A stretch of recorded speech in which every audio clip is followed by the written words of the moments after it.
بسم اللہ الرحمن الرحیم یا ایہا الذین آمنوا کتب علیکم الصیام کما کتب علی الذین من قبلکم لعلکم تتقون۔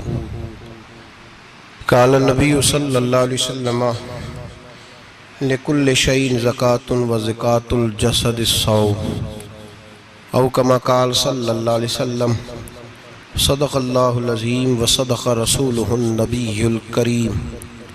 ان اللہ و ملائکتہ یصلون علی النبی یا ایہا الذین آمنوا صلوا علیہ وسلموا تسلیما۔ اللہم صل علی سیدنا و مولانا محمد معدن الجود والکرم وآلہ وصحبہ وبارک وسلم۔ حمد و صلاۃ کے بعد قرآن مجید سورہ بقرہ، اللہ تبارک و تعالیٰ نے ارشاد فرمایا یا ایھا الذین آمنوا کتب علیکم الصیام، اے ایمان والو تم پر روزے فرض کیے گئے، کما کتب علی الذین من قبلکم، اسی طرح جس طرح تم سے پہلے لوگوں پر فرض کیے گئے تھے، لعلکم تتقون، تاکہ تم پرہیزگار ہو جاؤ، متقی ہو جاؤ، اللہ سے ڈرنے والے بن جاؤ، گناہوں سے بچنے والے بن جاؤ، اپنی زندگی کو رب رسول کے احکامات کی روشنی میں گزارنے والے بن جاؤ۔ روزہ ایک پریکٹس ہے، ایک مجاہدہ ہے، ایک جد و جہد ہے۔ جد و جہد کس چیز کی؟ اللہ کی رضا کے مطابق اپنے آپ کو ڈھالنے کی جد و جہد۔ صوم کا لغوی معنی ہوتا ہے رک جانا۔ حلال رزق سامنے پڑا ہے، حلال مشروب سامنے پڑا ہے، حلال رشتہ بیوی کا موجود ہے، لیکن ان سب چیزوں سے حالت روزہ میں رکنا، اللہ کی رضا کے لیے رکنا، اس کا نام روزہ ہے۔ صوم کا معنی رکنے کے ہیں، پرہیز کرنے کے ہیں، بچنے کے ہیں۔ ہر چیز موجود ہے لیکن اللہ کا حکم نہیں ہے تو لہٰذا کھا نہیں سکتے۔ تو رب فرماتے جب جائز چیزیں تو میری مرضی کے بغیر میرے حکم کے نہیں کھا سکتا، تو نے رکنا ہے تو حرام کیسے کھا لیتا ہے؟ جب جائز چیز کے لیے تجھے حکم ہے، میں کہوں تو کھائے گا، میں کہوں تو نہیں کھائے گا، میں نے حکم دے دیا جائز ہے، روٹی ہے، کھانا ہے، گوشت ہے، تیری فریج میں پڑا سارا کچھ، تو با اختیار ہے، منہ میں دانت بھی ہیں، ہضم کرنے کو ہاضمہ بھی ہے، بھوک کی شدت بھی ہے، پر میری اجازت کے بغیر تو کھا سکتا۔ روزہ رکھ لیا، اب تجھے حکم نہیں کہ تو کھائے۔ جب جائز چیز میری مرضی کے بغیر نہیں کھا سکتا تو ناجائز کیسے کھائے گا؟ میرے نبی پاک علیہ السلام نے اپنے خوبصورت الفاظ کے اندر اس مفہوم کو بیان فرمایا۔ محبوب پاک صلی اللہ علیہ وسلم فرماتے جس نے جھوٹ نہیں چھوڑا، غیبت نہیں چھوڑی، برائی نہیں چھوڑی، اللہ کو اس کے بھوکے پیاسے رہنے کی کوئی ضرورت نہیں۔ وہ کاہے کا رکا ہے؟ جب کوئی کام تو اس نے اللہ کی رضا والا کیا نہیں۔ روزہ رکھ کے دغا کر رہا ہے، روزہ رکھ کے جھوٹ بول رہا ہے، روزہ رکھ کے کم ماپ رہا ہے، تول رہا ہے، دھوکہ دے رہا ہے، رشوت لے رہا ہے، فراڈ کر رہا ہے، حرام کا مال کٹھا کر کے کہتا ہے اس میں سے چلو 10 دیگیں بھی پکا دیں گے۔ وہ بھائی جو کام اللہ نے تجھے کرنے کو حکم دیا تھا، جب تو وہ بجا ہی نہیں لا رہا، مقصد روزہ ہی تو حاصل، لعلکم تتقون۔ روزے کا مقصد یہ ہے کہ تو پرہیزگار ہو جائے۔ میرے نبی پاک علیہ السلام کی بارگاہ عالی مرتبت میں 2 عورتیں آئیں، یہ چیزیں کھا لو، کہنے لگی محبوبہ ہم نے روزہ رکھا ہوا ہے۔ فرمایا نہیں، تمہارا تو روزہ نہیں ہے، حضور رکھا ہوا ہے روزہ، سحری سے لے کر اب تک کچھ نہیں کھایا، شام تک بھی نہیں کھائیں گی۔ محبوب نے فرمایا ذرا کہہ تو کرو، الٹی تو کرو۔ کہہ کی تو ان کے حلق سے خون بھی نکلا اور گوشت کے لوتھڑے بھی نکلے، پھوٹیاں بھی نکلی۔ نبی پاک نے فرمایا وہاں بیٹھ کے تم نے اپنے جاننے والوں کی غیبت نہیں کی، چغلی نہیں کھائی؟ خاموش ہو گئیں، گردنیں جھک گئیں۔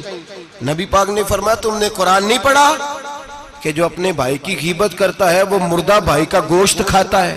تو گوشت کھا کے بھی تمہارا روزہ رہ گیا ہے۔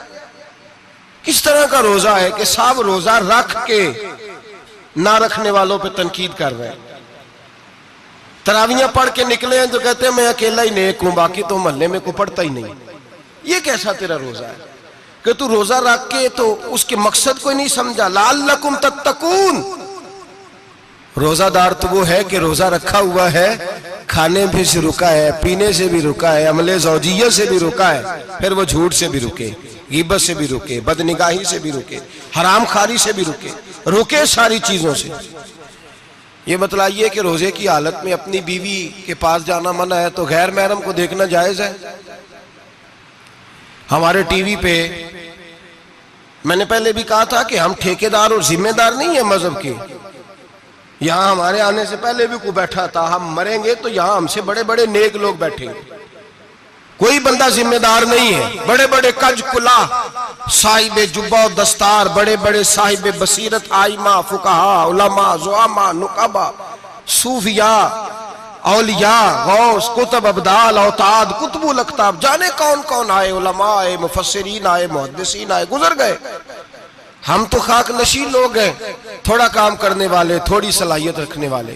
لیکن بھائی اگر کرتے ہیں تو ایک کام کرتے ہیں، ساتھ دوسرا نہیں کرتے۔ یہ کس طرح کا دین سکھانے لوگ نکلے کہ شوال سے لے کر شعبان تک گانا سنایا جائے گا، شعبان سے لے کر شوال تک ناچ گانا کیا جائے گا، شوال سے لے کر شعبان تک دھما چوکڑی ہوگی، رمضان آئے گا تو حدیثیں سنائی جائیں گی، رمضان آئے گا تو لوگوں کو قرآن پڑھ کے سنایا جائے گا۔ یہ مذہب بانج نہیں ہے کہ گویے مذہب سکھائیں گے، ایکٹر مذہب سکھائیں گے۔ یہ مذہب بانج نہیں ہے کہ ایک گلاس کے اندر پہلے شراب پی لو، پھر اسی گلاس میں رمضان آئے تو شہد بانٹنا شروع کر دو۔ یہ بانج نہیں، یہ میرے رسول اللہ کا مذہب ہے۔ اگر تمہیں شوق ہے دین سیکھنے سکھانے کا، یکم رمضان کو توبہ کرو اور کہو کہ ہم ٹی وی پہ بیٹھ کے حدیثیں سنائیں گے تو سارا سال سنائیں گے، اور جس زبان سے حدیث نکلے گی پھر اس سے کبھی گندا گانا نہیں نکلے گا، پھر کبھی ناچ گانا نہیں ہوگا۔ یہ کون سا مذہب ہے جو بیویاں سکھا رہی ہیں؟ یہ کون سا دین ہے جو عورتیں سکھا رہی ہیں؟ میرے رسول پاک صلی اللہ تعالیٰ علیہ وآلہ وسلم کا وہ مذہب ہے کہ میرے اعلیٰ حضرت فاضل بریلوی رحمت اللہ علیہ نے فرمایا، مرد کے لیے جائز نہیں کہ وہ عورت کی زبان سے میلاد بھی سنے، نعت بھی سنے۔ مرد کے لیے جائز نہیں، مرد کو مرد سکھائے گا، عورت سکھائے گی تو عورتوں کو سکھائے گی۔ بے شک آپ سویرے فتویٰ دیجئے کہ چھوٹی سی مسجد میں بیٹھ کے، چھوٹے سے کونے میں بیٹھ کے چھوٹا سا مولوی، اور وہاں تو اتنے بڑے مفتی ٹی وی پہ بیٹھے ہوئے، وہ غلط ہے تو صحیح یہ کیسے ہو گئے؟ سنو، میرے نبی پاک علیہ السلام کے مذہب کا حسن یہ ہے کہ اسلام کہتا ہے ایک نظر بی بی کو دیکھا کسی نے غلطی سے تو معافی ہو جائے گی، دوسری نظر شہوت سے دیکھا تو حرام ہے اس کے لیے، وہ پاکستان کا مولوی ہو یا سعودی عرب کا شاہ ہو، کسی کے لیے عورتوں کے بیچ پھرنا اٹھنا بیٹھنا جائز ہے۔ میرے نبی پاک صلی اللہ تعالیٰ علیہ وسلم نے فرمایا ہے میں عورتوں سے مصافحہ کرنے نہیں آیا، اور میرے نبی پاک صلی اللہ علیہ وسلم نے فرمایا ہے، حضور فرماتے لیکن نا کتا بالکل ناپاک نہیں ہوتا، کتے کا تھوک ناپاک ہوتا ہے یا کتا گیلا ہو جائے تو ناپاک ہوتا ہے، لیکن خنزیر سارا ناپاک ہوتا ہے، کل ناپاک ہے خنزیر۔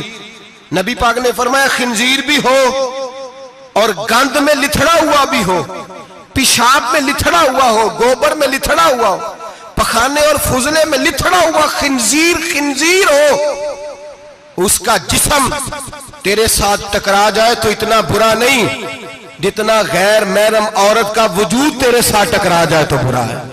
اس حد تک میرے نبی پاک صلی اللہ علیہ وسلم اور گنبد کے معاملے میں فتویٰ دینے والے، یا رسول اللہ کہنے پر کفر کا فتویٰ دینے والے اور بڑی بڑی باتیں کرنے والے خاموش کیوں ہو گئے؟ یا ایھا الذین آمنوا لا تتخذوا اليہود والنصارى اولیاء، رب فرماتا ہے یہودیوں اور عیسائیوں کو دوست نہ بناؤ، یہ تمہارے دوست ہو سکتے، یہ تمہارے سجن ہو سکتے؟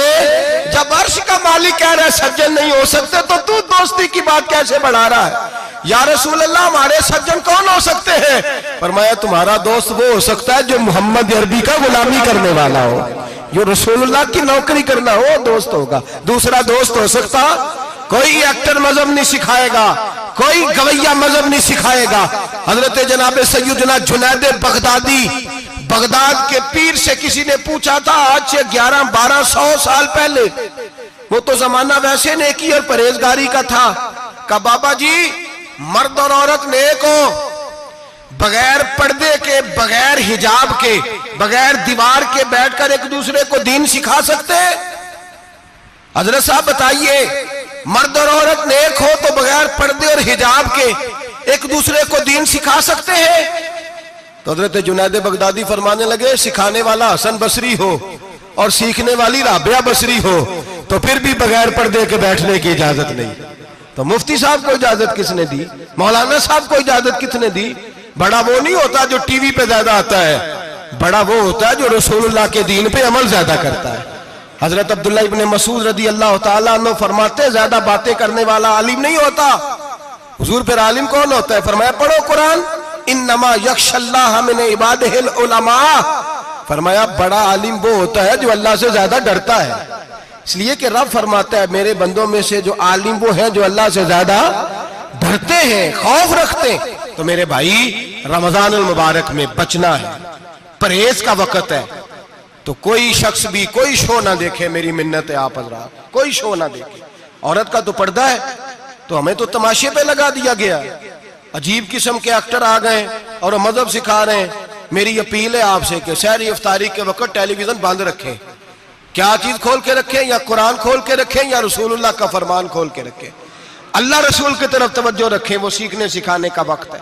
چھوڑے گویوں سے دین سیکھا جائے گا، ہمیں کوئی شکوہ نہیں، یہ پکی توبہ کریں، سویرے آئیں آ کے دین سکھائیں۔ اور میں ان سے بھی اپیل کروں گا کہ آؤ دین سکھاؤ۔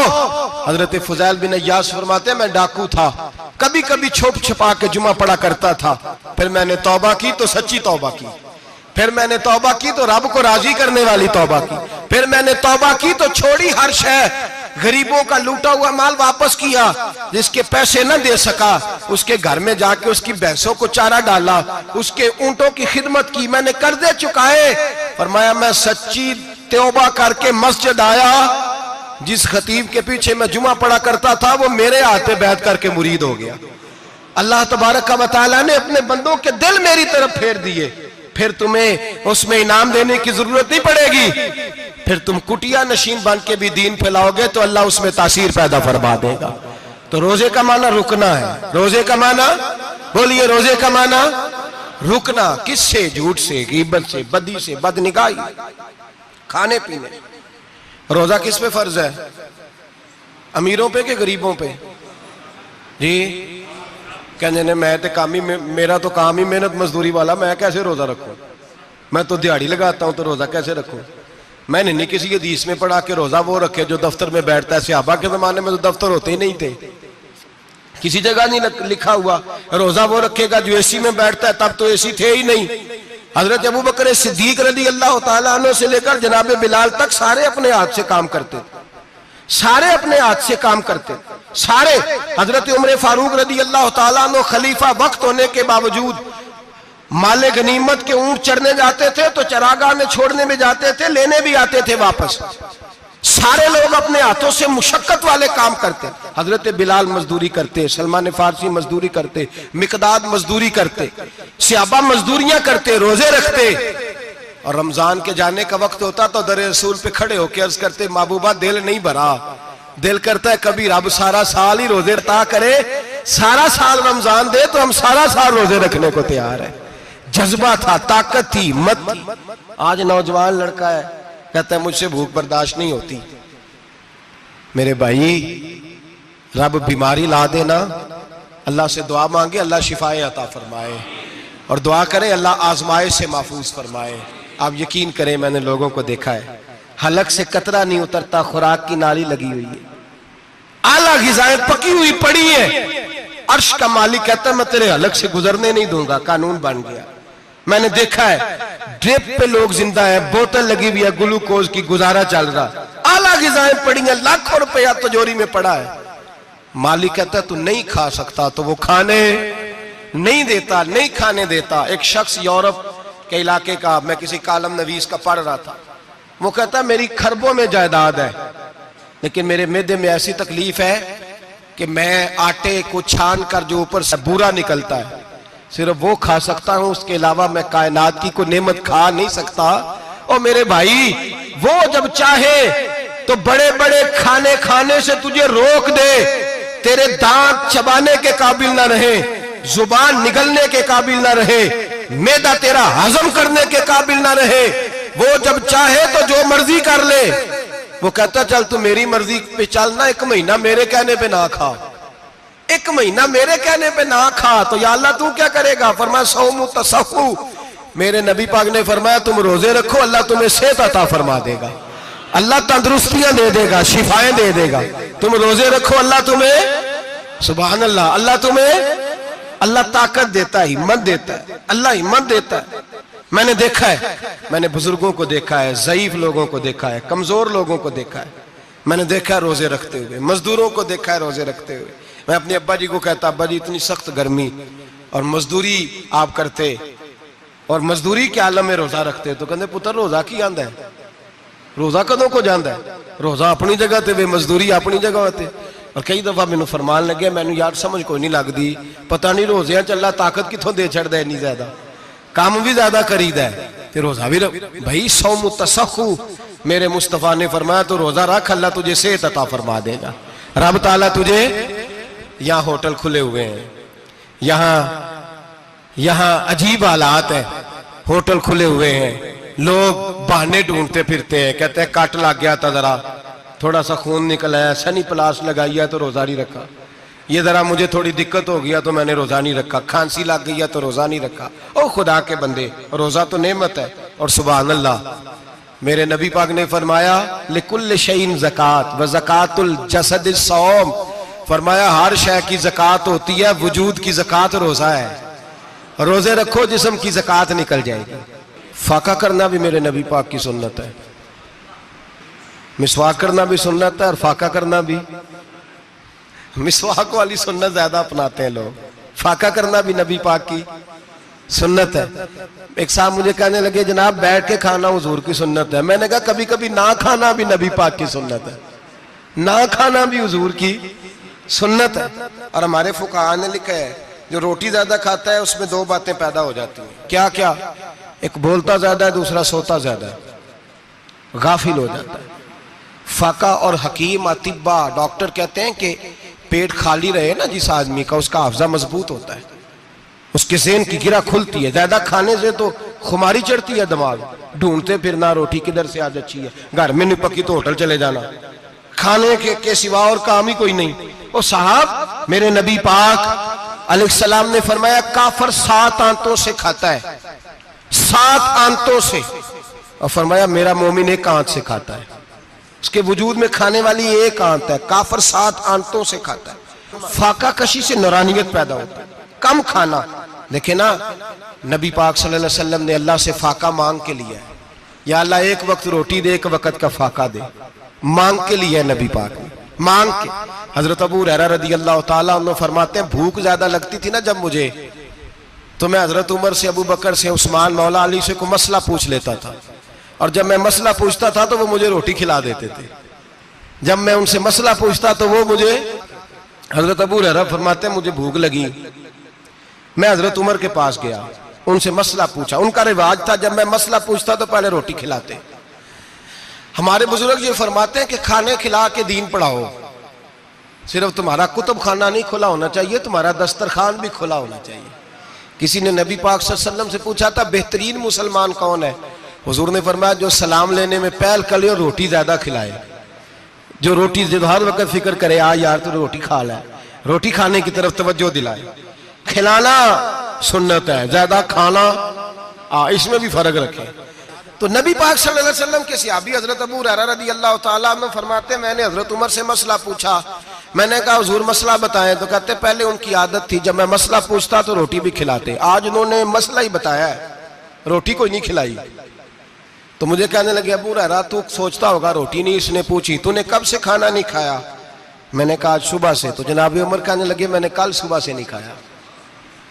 چل ابو بکر صدیق کے گھر مسئلہ پوچھتے ہیں، کہتے ہیں جناب صدیق اکبر کے دروازے پہ گئے، جا کر کے ان سے مسئلہ پوچھا۔ ان کی بھی عادت تھی جب کوئی مسئلہ پوچھنے جاتے تو دسترخوان بچھا لیتے، کہتے آؤ روٹی بھی کھلاتا ہوں مسئلے بھی بتاتا ہوں۔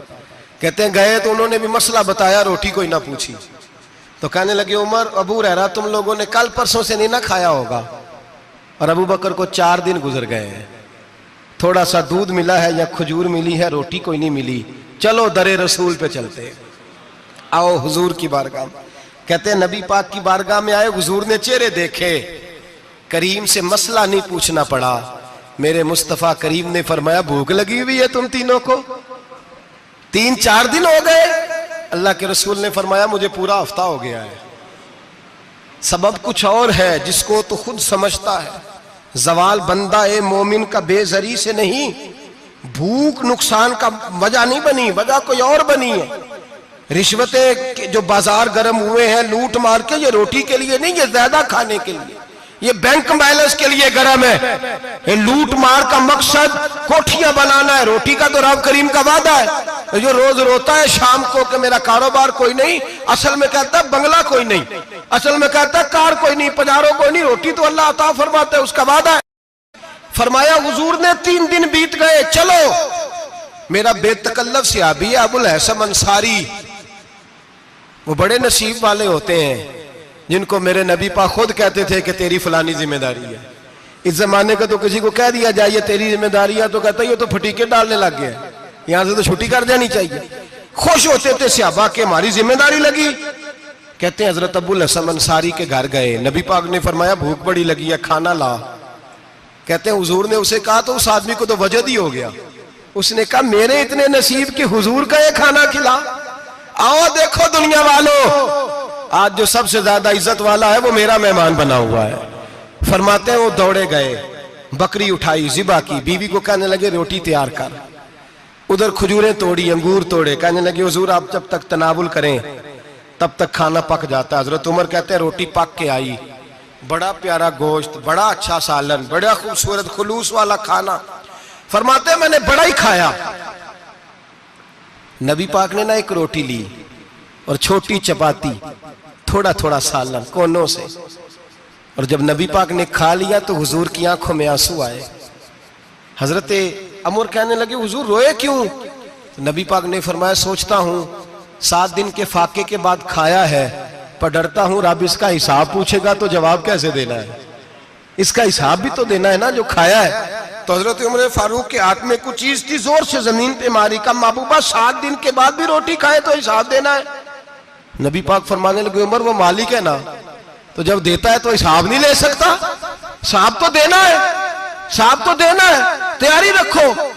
صحابہ کرام فرماتے ہم نے ارادہ کیا کہ آج کے بعد ہم پھر فاقے کریں گے، کم کھائیں گے، اس لیے کہ حساب دینا ہے۔ میرے بھائی وہ فاقہ کشی کرتے تھے، ڈرتے تھے۔ یہاں تو لوگ کھا کے بیمار ہیں، کھاتے جا رہے ہیں، سوتے جا رہے ہیں، کھاتے جا رہے ہیں، سوتے جا رہے ہیں۔ یہ بھی وقت آئے گا رمضان شریف کا، سویرے درس پہ آؤ کہتے نیند بڑی آتی ہے، سویرے 2 سپارے پڑھ کے سویا کرو کہتے صاحب نیند بڑی آتی ہے، فجر کے بعد ہی تو وقت ہوتا ہے اللہ اللہ کرنے کا، سحری کا، کھاتے جا رہے ہیں، سوتے۔ لوگ جماعت سے نماز نہیں پڑھتے سو جاتے، جماعت کا ثواب چھوڑ کے سو جائیں گے۔ بھائی رمضان مبارک میں فاقہ کشی کی ٹریننگ ہوتی ہے، فاقہ کشی کی تربیت لے، رمضان میں روکے اپنے آپ کو، تربیت ہوگی۔ اور ہمارے صوفیاء فرماتے ہیں جو زیادہ کھاتا ہے اس کا نفس اس کو زیادہ پہ مائل کرتا ہے، خواہشات نفس پیدا ہوتی ہیں۔ میرے نبی پاک علیہ السلام نے جوانوں کو حکم دیا ہے یا معاشر الشباب، او جوانوں، یا رسول اللہ کیا حکم ہے؟ فرمایا یا نکاح کر لو اگر طاقت ہے، نہیں طاقت تو روزے رکھو۔ حضور روزے سے کیا ہوگا؟ فرمایا تمہارا نفس کچلا جائے گا، شیطان وسوسہ اندوزی نہیں کرے گا۔ آج نوجوان بڑھ بڑھ کے کھاتا ہے، بہت زیادہ کھاتا ہے، کبھی اس ہوٹل سے کھاتا ہے، کبھی اس ہوٹل سے کھاتا ہے۔ اتنا زیادہ کھائیں گے تو نفسانی قوتیں اچھل کر کے آئیں گی، مشکل ہو جائے گا۔ شادیاں دیر سے ہوتی ہیں، ماں باپ آنکھیں بند کر کے بیٹھے ہوئے ہیں۔ اگر ماں باپ کی ذمہ داری ہو اور ماں باپ نکاح نہ کرے تو نبی پاک نے فرمایا بچے گناہ کریں گے تو جتنا گناہ بچے کو اتنا باپ کو بھی ہوگا۔ تو ماں باپ چپ ہیں، دوسرا شادی مشکل بڑی ہے، مہنگی بڑی، اور تیسرا نہیں کر رہے کچھ لوگ تو روزے بھی نہیں رکھ رہے۔ تو رمضان ان کے لیے بھی وقت ہے، نفسانی قوتیں کچلی جائیں گی، کھانا جتنا کم کھایا جائے گا اتنا وجود کے اندر نفسانی خواہشات کم پیدا ہوں گی۔ تو رمضان تو پریکٹس ہے مجاہدے کی، دین کی۔ اور دوسرا میرے حبیب پاک صلی اللہ علیہ وسلم نے فرمایا ہے، حضور فرماتے ہیں کہ رمضان اور قرآن کا آپس میں رشتہ ہے۔ قرآن پاک کتنا پڑھنا چاہیے روزانہ؟ زیادہ سے اللہ جزا دے. امید ہے آپ زیادہ سے زیادہ ہی پڑھتے ہوں گے. بھائی سنیں، حدیث مبارکہ میں نبی پاک نے فرمایا رمضان اور قرآن دونوں مل کے نا، بڑی پیاری حدیث ہے، فرمایا دونوں مل کے اللہ کی بارگاہ میں میری امت کی سفارش کریں گے. رمضان اور اللہ اکبر. کس طرح؟ نبی پاک فرماتے ہیں رمضان کہے گا اے اللہ دن کے وقت میں نے اسے تیری رضا کے لیے کھانے پینے سے باز رکھا، اور قرآن کہے گا یا اللہ رات کو تیری رضا کے لیے کھڑا ہو کے یہ قرآن سنتا تھا. رمضان اور قرآن دونوں سفارش کریں گے. ہم نا بڑا کچھ پڑھتے ہیں، سنتے ہیں، سیکھتے ہیں. اب یقین کریں یہ کھاتے بھائی کا بھائی سے اختلاف ہو جائے نا تو وہ 30 سال پرانے کھاتے کھول کے لے آتا ہے، ساری رات ڈھونڈتا ہے کہ میرے پیسے کہاں سے نکلتے ہیں، پڑھ لیتا ہے. قرآن پاک کی باری آتی ہے تو نہیں پڑھتے قرآن پاک.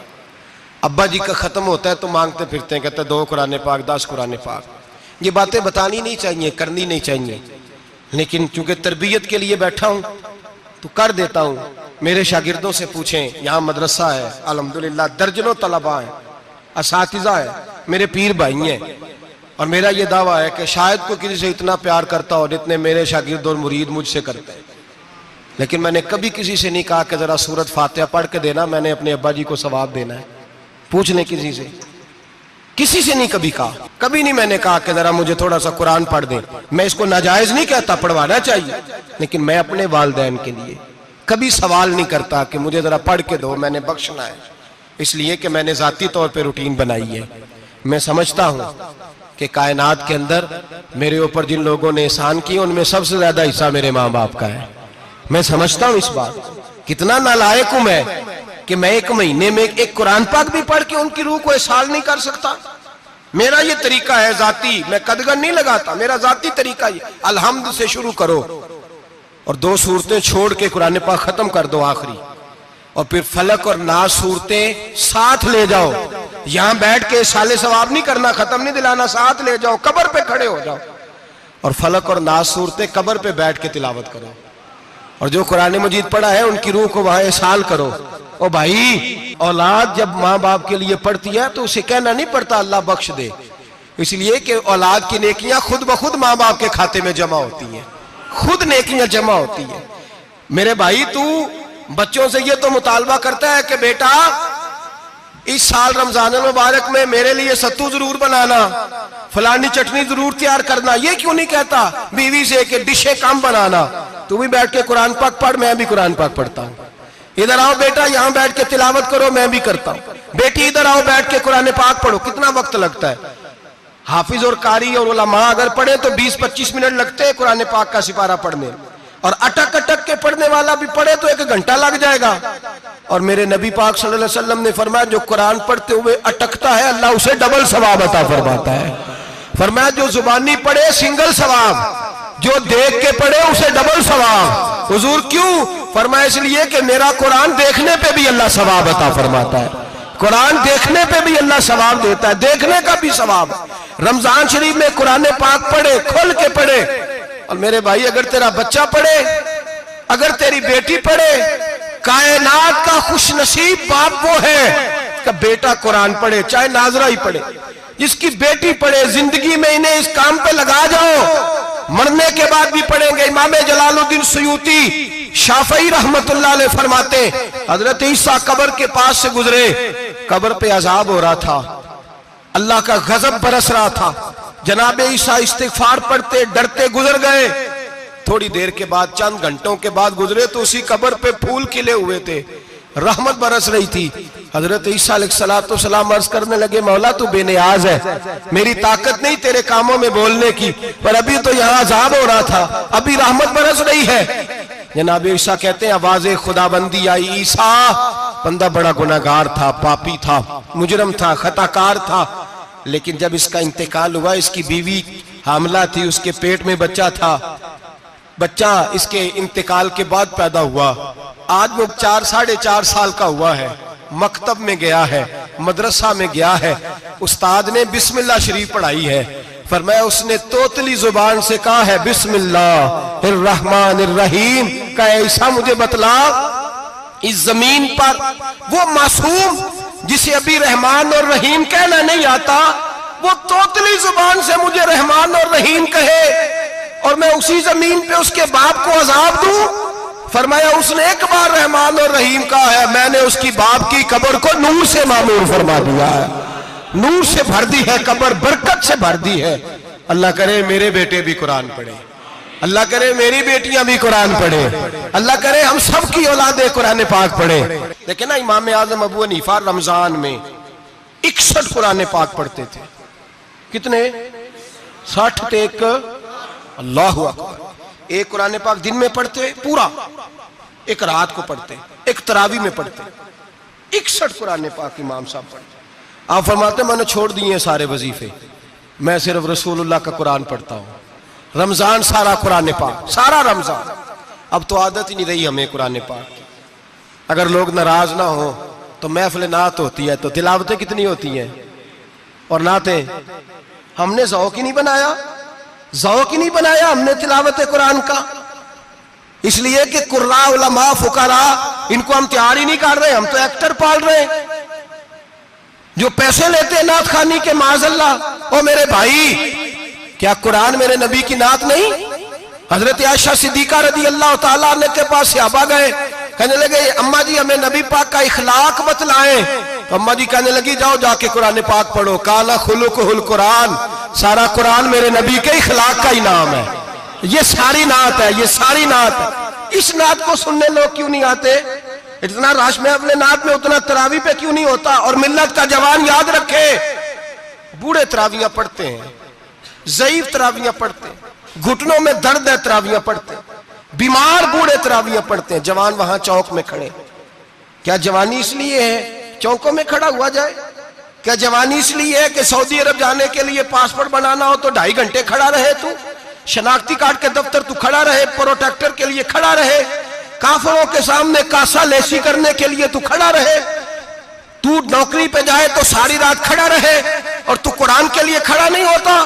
میرے محبوب نے فرمایا من قام ایمانا واحتسابا غفر له ما تقدم من ذنبه، فرمایا جو رمضان المبارک میں اللہ کی رضا کے لیے گناہوں کی معافی کے ارادے سے قیام کرے گا، راتوں کو عبادت کرے گا، اللہ اس کے پچھلے سارے گناہ معاف فرما دے گا۔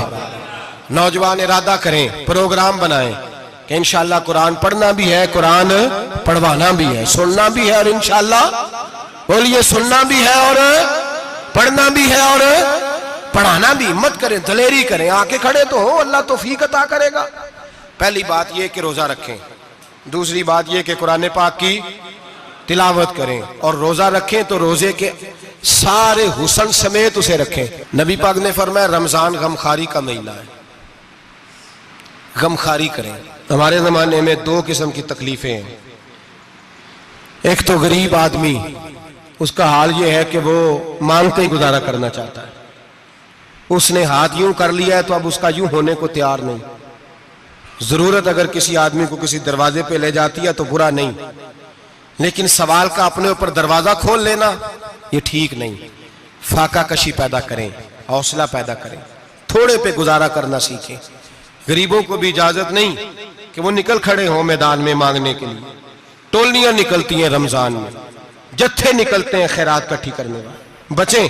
میرے نبی پاک صلی اللہ علیہ وسلم نے فرمایا جس نے بغیر ضرورت کے سوال کیا، جب قیامت کے دن آئے گا تو اس کے چہرے کے اوپر گوشت نہیں ہوگا، صرف ڈھانچہ ہی ہوگا۔ اتنی بھیانک صورت میں آئے، بغیر اشد ضرورت کے سوال نہ کر، کبھی سوال نہ کر۔ اور امیروں سے گزارش ہے کہ رمضان ہمدردی کا مہینہ ہے، ہمدردی کریں تو سامنے والے کی عزت کا بھی خیال کریں۔ یہ بات درست ہے کہ غریب سیاڑا نہیں ہوتا، اس لیے کہ جس کی جیب میں پیسے نہیں ہوتے بھائی اسے عقل بھی نہیں ہوتی، جس کے گھر کار نہیں ہوتی اسے چلانے کا طریقہ، جس کے گھر اوون نہیں ہوتا اسے چلانے کا طریقہ بھی نہیں آتا، جس کے گھر میں چیزیں ہوتی ہیں اسے چلانا بھی آ جاتا ہے، جدے کر دانے اودے کملے بھی اس کے سیانے ہو جاتے ہیں۔ تو چودھری صاحب، سیٹھ صاحب، نواب صاحب آٹا تقسیم کرتے ہیں، کھڑے ہو کے فوٹو کھچاتے ہیں، فیس بک پہ دیتے ہیں، اور ایک آٹے کا تھیلا اور 10 اخباروں میں فوٹو۔ اللہ سے ڈریں، رمضان ہمدردی کا مہینہ، ہمدردی کا۔ غریب کو دیں تو اس کی عزت کو رسوا نہ کریں، میرے نبی پاک علیہ السلام کے صحابی حضرت عبداللہ ابن عمر رضی اللہ تعالیٰ عنہ ڈھونڈ کے لاتے تھے مسکینوں کو، ڈھونڈ کے، اور جب لاتے تھے تو اپنے دسترخوان پر بٹھا کر اپنے ساتھ افطاری کرایا کرتے تھے. اور پھر فرمایا اللہ تعالیٰ نے لن تنالوا البر حتی تنفقوا مما تحبون، اللہ کے راستے میں وہ چیز دینی ہے جو تمہیں زیادہ پیاری ہو. کون سی چیز جو تمہیں؟ میں تھوڑا سا بے باک ہوں، بعض دوستوں کے ساتھ، سب کے ساتھ نہیں. ایک دوست مدرسے میں گھی دینے آئے ایک دفعہ، تو وہ والا گھی دے گئے جو سب سے سستا تھا. تو میں نے کہا مجھے دیانتداری سے بچائے، آپ یہی کھاتے ہیں گھر میں؟ کہنے لگے نہیں.